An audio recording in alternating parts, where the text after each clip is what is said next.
winner's side top 16, as it'll be Leon against Jackal and Beast against Guy as our 4 winner's side top 8 qualifiers. Very, very well played.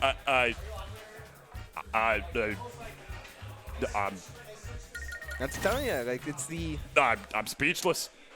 You know, it rang in my head. I'm like, why did he go for a rapid jab on the platform right there? That didn't seem like the optimal thing to do. I thought he would be able to just sneak in a nice grab there or something like that. Not popping off of a jab, of course. This ain't Smash 4. That doesn't work like that. I mean, it covers spot dodge, but also Bowser's a little special. I wasn't expecting that. No, I'm sorry. I'm speechless. That option was so cracked. That was so... Hey man, that guy is really tough. And and that's the type of thing that I was saying a little earlier. Like just off of one read, you get so much, and Leon is so good at making a ton of little reads because he has to be. Bowser's disadvantage is terrible, so he has to make these really small reads in order to play against people and play against characters with really good advantage states. As we'll be getting to see right here. Oh boy. Biddy, another one of those players that likes to make a lot of little mental reads in order to try and gain that extra advantage and frustrate his opponent with a character that can be very frustrating to go against in Young Link. Yeah. I mean, I gotta say, I'm quite privileged to be able to cast a Biddy set in 2023. It feels weird. Didn't think that was gonna happen. I just casted, you know, Bowser Leon versus a Palutena, which that's just gonna happen still, but like that's still a very 2019 matchup. And now I'm casting Biddy like right after that, bro. Like, it's like y'all know how washed I am, and you'll be like, let's give Natunas the easy ones. He's old, you know, he's past his prime. You know, let's just give him some nice familiar ones to just, you know, that he doesn't have to think about too hard. You know what's insane? Like Biddy, he's been doing this for a long time in the Smash community. He's been competing even longer, still been competing in Pokemon tournaments for VGC, doing pretty well overall. But he coming out to Emergency and says, yeah, I'm just going to beat A tier on the Jersey PR Pharaoh. Then I'm going to beat a typical member of the Philly PR in yellow to get to a top 8 qualifier against Tabsoda here. And I mean, happening real even thus far. He's come down with the raw down air, but Biddy's still able to make it back. Some slow play up until that high tempo option there from Tabsoda, but nothing finding thus yet. You know, Yoshi going up against Young Link, I feel, is really interesting. Not only because they're 2 of the only characters in this game that start with Y, but also because... What? Y. Yeah. Yeah, like that. Thank you. That's the letter. Thank you. Very good, Ubel. Yeah. Hey man, learn sign language, everybody. It's important. Oh, that's what that was. Oh, that makes sense. That makes a lot more sense. I thought you were just trying to literally shape out the Y, which is what you were doing. No. But anyway, yeah, like, it's going to be interesting because Yoshi, like I mentioned like a couple of sets ago, Yoshi's airspeed is pretty crazy in this game. As really beautiful mash out on the part of that right there. One thing that you've definitely got to know going up against Yoshi is that whatever input that you inputted the most out of the egg is the one that you're going to pop out with, right? So it's still better or like quicker to mash out of the egg with the control stick, with the analog stick, because each notch counts as a separate input. But while you're doing that, you also want to make sure you're inputting whatever aerial that you want to get out at the same time, in which case, best one that Biddy could have done right there was a neutral air as it was taking the stock. But what I was saying earlier is that, like, I feel like Yoshi's got really good airspeed. He's got the best airspeed in the game. I say that every time I see him on stream. You guys are probably sick of hearing me say it, if I'm being completely honest. Yeah, but it does bear repeating, right? But how much is that going to matter against a character whose sole purpose is to stop you from getting in and stuffing out bad approaches, or a character who wants to get in as badly as Yoshi does? Yeah. Where does that play into factor? That's where these like base stat statistics can come into like be almost a misnomer in a lot of ways, because yes, Yoshi has amazing airspeed and amazing double jump, like all of these good benefits to him that can encourage him to press a lot of buttons and just go ham. But when you have a character or a player that can control smaller spaces, or even in the case of Young Link, wide spaces extremely consistently, that's where, while yes, your ability to traverse the space is second to none, there's not a lot of space that you can reliably traverse. And Biddy is establishing that by able to find percent leads, use lingering aerials like that fast fall downer he's been using a ton to get down to the ground always trying to challenge Tabsoda into trying to retreat and feeling like he needs to back off before actually getting his way to a stock. Because that's the biggest weakness of Youngling, is the fact that he can take stocks pretty late in the grand scheme of things. But you're controlling so much space and so much tempo of the game that the finishing blow will eventually be found. So you got to be careful with some of these landing options. If you're Biddy, you've been doing the same one quite often. Yeah, it just becomes like a matter of nickel and diming at that point, really, like assuming that Yoshi isn't just a true masher and knows how to pick and choose his moments properly. Woo! Speaking of picking your moments, that is finally calling out Biddy for going for so many of these fastball landings, and it was really a 50-50 there between if Biddy went for down air or went for fastball air dodge, but an up smash at that timing covers not only air dodge for the win as we just saw, but it would have traded with down air and won you the game anyway. Perfect commitment there from Tabsoda to take that game after a long and controlled game from Biddy, but we find game one going to Tabsoda as we head right back to Pokemon Stadium to Biddy trying to find his way into top 8, while Tabsoda trying to continue his miracle run. You know, so many lower level Yoshi players would simply say, like, what does being a butterfly matter if there is a net everywhere I go? Damn, that's deep. Yeah, but you know what's deeper? This butterfly's wings are, you know, made of electricity. Ouch. So that's why he was able to win game one, you know.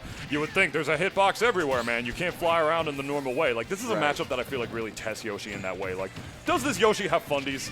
Or is this the one that just, like, you know, combos to pieces and then every time he gets hits just starts, like, you know, smacking the hell out of, like, the controller?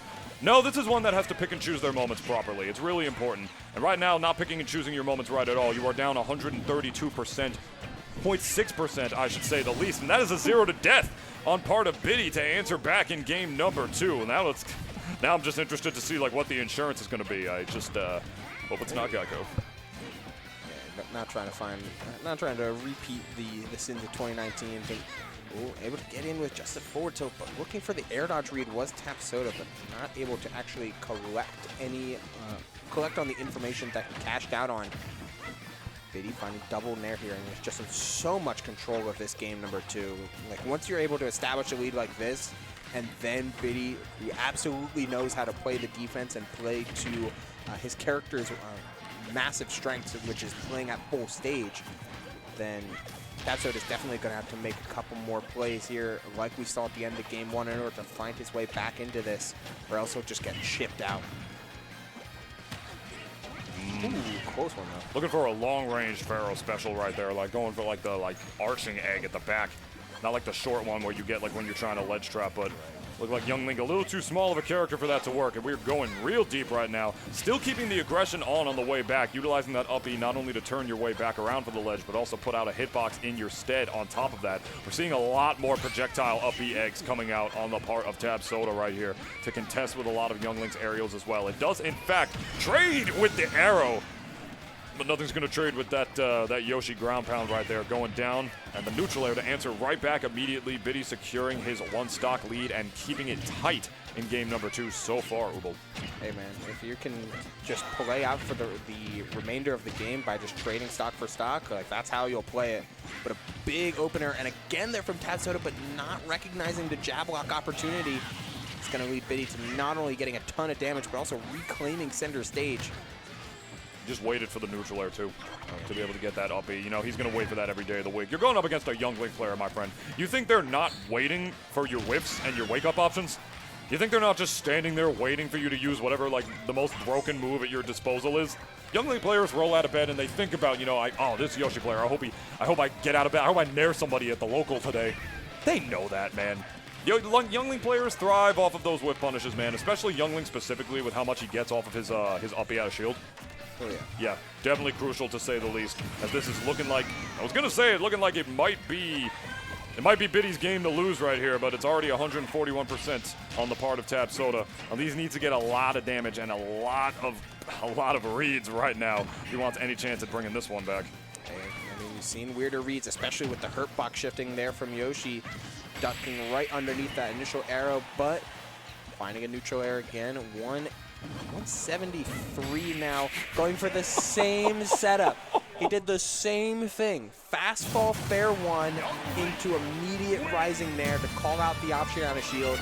But Tabsoda, like, you're sitting at 180. It's like, oh man, I really need to get out of here. I don't want to be caught by a Young Link forward throw, which is technically a throw that kills now after a buff that happened at some point. Right. So like, he does have that at his disposal, but if you worry too much about the mix-up, you're going to fall victim to the button that's ready and there at all times, and that's Young Link's frame 4 neutral air back again.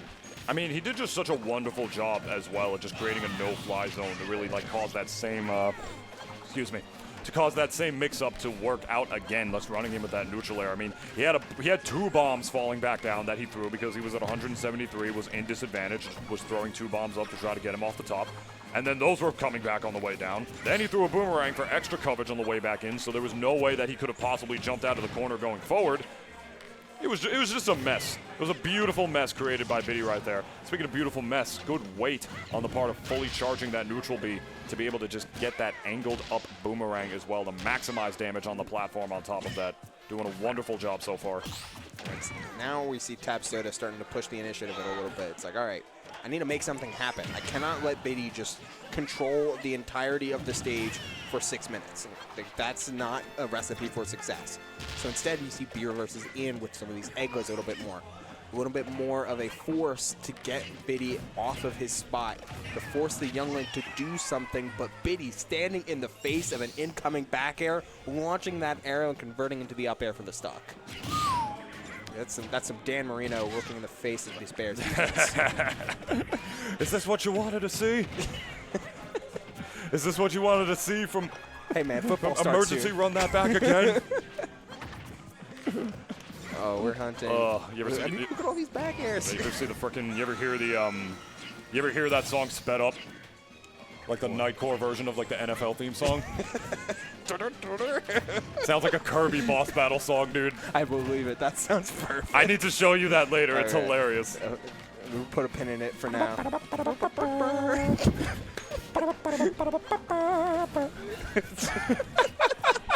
Tell me I'm wrong. You can hear it already, and I didn't even play it for you.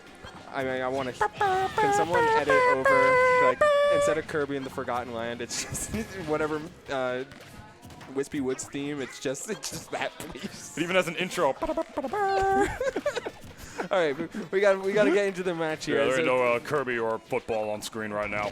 Feels bad, man. Yeah, it feels bad for sure. They haven't added Charge and Chuck to the game, not yet. Oh, please. They put him in Mario Golf. True. Yeah, doing a wonderful job. Good weight on part with these, on part of these fire arrows over and over. But that back air is actually going to stuff it out, and a beautiful air dodge on the way back from Biddy. Those guys going tit for tat in the CQC interactions. Biddy now only one more away from advancing further on into this bracket and eliminating Tabsoda. That was a real unfortunate interaction earlier, which caused Tab to lose his stock, because he went for an IDJ up air in order to convert off of an up tilt, but had too much rage, so it didn't true combo, and Biddy matched out air dodge, leading to a very unfortunate landing, leading to Biddy closing out the stock. And now it just kind of continues. Oh no, you DI'd in on a Yoshi down throw. That's no allowance for a guaranteed follow-up with these up airs. And that's exactly what Tabsoda needs right now, something to get something to really start getting his advantage going, because so far all of this horizontal space that has been attempted to traverse from Tab has netted shit damage and very little else. Oh, but the read on the get-up attack, it worked out last time, but Tabsoda keeping his boots on the ground in order to kick Biddy to the heavens and give himself a chance here in this game number 3. Biddy knew his percents too for the entirety of that second stock after he took Tabsoda's second stock. Because I don't know if you noticed, every opportunity he had, he just ran right back to the mid-range and started like popping off more arrows. Even in opportunities where it looked like he should have pressed a button, he didn't. He ran right through him, ran right back to center stage and started throwing off more of those, because the one time that he got in with an egg is how he got that kill confirmed with the up smash off of that. Like, Biddy knew his percents were going in. As soon as he respawned, he started running in with nairs and forward airs again. You see him doing it, trying to go for a jump read right there above the platform. It's all about knowing your percents at the end of the day, kids. It's a very, very important thing to know, like, really, in any matchup, really, no matter what character you play. Not only, like, you know, what your character's percent ranges are, But what your character's percent rages are on the other end. Like what your survivability ones are. How did that arrow miss, by the way? Yoshi's hurt box just shifts in all sorts of stupid ways. He's a little weird. He's got some Z-axis shit. It's very strange. Ooh, and that's really starting to help out Tabsoda just get away from so many of these awkward hits and weird positions. That's it. The down tilt, not quite, not it yet, just yet. But it is that same type of pressure. Tabsoda wanting to bail himself out of all of that, all of the block string with something like a nair or a back air. But Biddy, it's one step ahead and one beat ahead thanks to the earlier fair on shield. And it will convert into Biddy making their way into top 8. That is score number 2, or number 3, I should say, for us retired players out home, baby. I'm happy to see that. Good for him. Dude. He's a gamer. He's going to be at Pittsburgh, next week for VGC, and he just decided, you know what? What if I come out to a Smash Regional and make it to top 8? What if? What if? What if? And that's the universe we're living in, and honestly, I couldn't be happier.